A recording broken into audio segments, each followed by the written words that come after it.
মালদা জেলায় ভোট পরবর্তী হিংসা অব্যাহত। মানিকচকে এবার বৈষ্ণবনগরের জানুটোলা এলাকায় এক কংগ্রেস কর্মীকে পিটিয়ে খুন করার চেষ্টার অভিযোগ উঠল তৃণমূলের বিরুদ্ধে। আহত কংগ্রেস কর্মী আশঙ্কাজনক অবস্থায় মালদা শহরের একটি বেসরকারি হাসপাতালে চিকিৎসাধীন। ঘটনার তদন্ত শুরু করেছে কালিয়াচক থানার অন্তর্গত গোলাপগঞ্জ ফাঁড়ির পুলিশ। অরুণ মণ্ডল নামে এক কংগ্রেস কর্মীকে রাতে গ্রামের মধ্যে দলবল নিয়ে লাঠি ও রড দিয়ে বেধড়ক মারধর করে খুনের চেষ্টার অভিযোগ উঠেছে কালিয়াচক ৩ নম্বর পঞ্চায়েত সমিতির সভাপতির স্বামী তরুণ ঘোষের বিরুদ্ধে। আহতের পরিবারের পক্ষ থেকে বৈষ্ণবনগর থানায় লিখিত অভিযোগ দায়ের করা হয়েছে। পরিবারের অভিযোগ, রাতে এলাকায় একটি অনুষ্ঠান ছিল, সেই অনুষ্ঠান থেকে বাড়িতে ফিরছিলেন অরুণ মণ্ডল।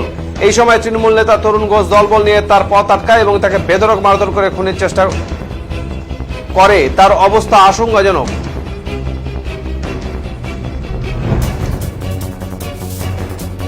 সকাল 10টা রাত্রে 10টায় আমার ছেলে বাড়িতে ছিল।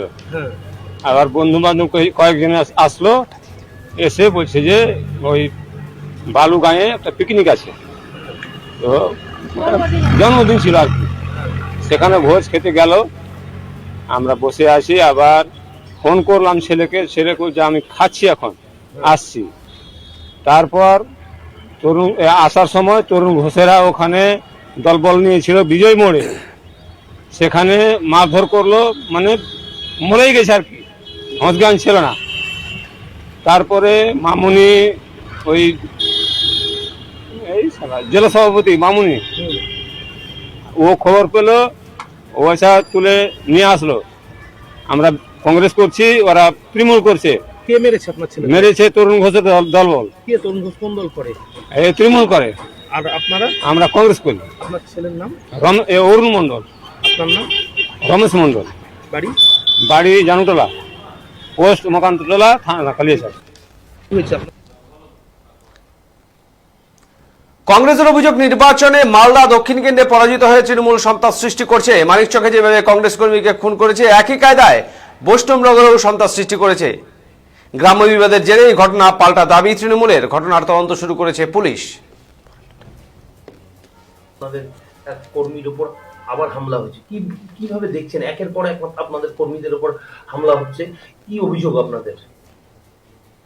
আমার কাছে যতটুকু খবর আছে যে ওখানকার পঞ্চায়েত সমিতির যিনি সভাপতি, তার স্বামী, তিনি এই ঘটনাটা করেছেন।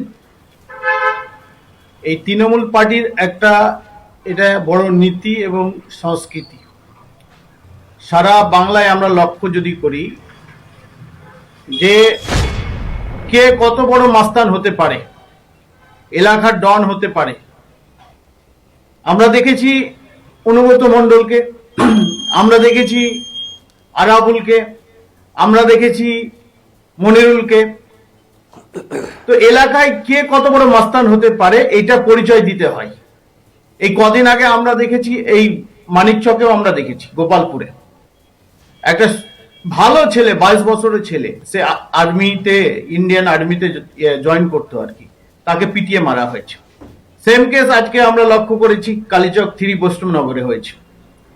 স্বাভাবিকভাবে সারা বাংলায় এরকম একটা প্রতিযোগিতা চলছে তৃণমূলের মধ্যে। যত খারাপ কাজ করবে, যত অন্যায় কাজ করবে, তৃণমূলের কাছে, তৃণমূলের সুপ্রিমের কাছে ভালো সার্টিফিকেট পাবে, এটাই আমরা লক্ষ্য করছি। আর সব থেকে বড় কথা, মালদার মানুষ গত লোকসভা নির্বাচনে ব্যাপকভাবে কংগ্রেসকে ভোট দিয়ে জয় করিয়েছে, ঈশা খান চৌধুরীকে জয় করিয়েছে। ফলে তৃণমূলের পায়ের মাটি শেষ হয়েছে। সামনে বিধানসভা নির্বাচন আছে, একটা আতঙ্ক পরিবেশ তৈরি করা। আর প্রশাসন হচ্ছে মেরুদণ্ডহীন, প্রশাসনের কোনো শক্তি নেই, প্রশাসন কিছু করার ক্ষমতা নেই। যার ফলে বিভিন্ন জায়গায়, বিভিন্ন এলাকায়, মালদা শুধু নয়, বিভিন্ন জেলাতে আমরা লক্ষ্য করছি এই যারা, মানে কি বলবো, এদের মণ্ডল সে গুরুতর আহত হয়েছে এবং তার পরিবারের লোক অভিযোগ করছে ওইখানকার পঞ্চায়েত সমিতির সভাপতির স্বামী তরুণ ঘোষ দলবল নিয়ে তার উপর হামলা চালিয়েছে, যেহেতু তারা কংগ্রেস করে এই কারণে, এবং রাজনৈতিক বিবাদের জেরে এই হামলা। কি বলবেন? এটার সাথে রাজনৈতিক বিবাদের কোনো সম্পর্ক নেই।